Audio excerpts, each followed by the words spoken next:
mental health today. Working parents making big decisions before their kids head back to school. Here with advice is Dr. Erica Lee, a psychologist at Boston Children's Hospital. Dr. Lee, thanks for being here. Nice to see you. Yeah, so let's start with logistics. Is there an age range for when it's safe for kids to stay home alone for a period of time after school? I know you're going to say it depends on the child. You already know exactly my answer, but I do have some guidelines, and I was actually a latchkey kid, so I really love this question. So Massachusetts actually doesn't have a specific law that says kids of a certain age can't stay home alone, but generally I think kids younger than 10 should be supervised by adult. That's a pretty good general age range. Above that, parents should think about things like how mature and responsible is your child, how good are they at following rules and instructions that you leave for them, how do they handle stress, and are there trusted adults nearby if there's an emergency that they can go to.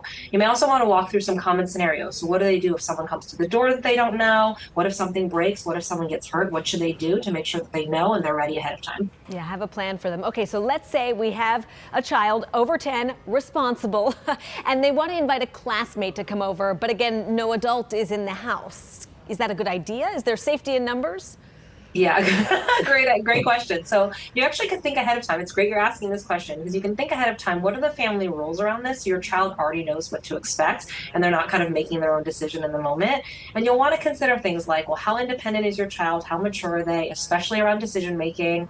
How well do they get along with other kids? Who would they want to invite over? How are they working through disagreements? Because kids get into arguments all the time, especially when adults aren't around. And is there a trusted adult nearby, again, that they could turn to, or like an older sibling who can monitor? And if you're in doubt, it's always better to just make sure that there's going to be an adult around. Okay, and finally, so many parents relax rules about screen time over the summer. Once school starts, what do you recommend in terms of screen time, especially during the week? Yeah, this is a huge part of the transition back because now we're going back to the school year, structure, routine, all of that, and screen time is definitely an important part of that.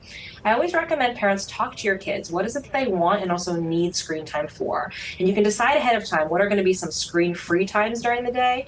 Our goal here is we're not trying to get rid of screen time. We're not trying to put a total ban on it when the school year starts. We're trying to strike a balance between using technology, importantly for things like learning or social connection, while not pushing out important things like sleep or family time or in-person time.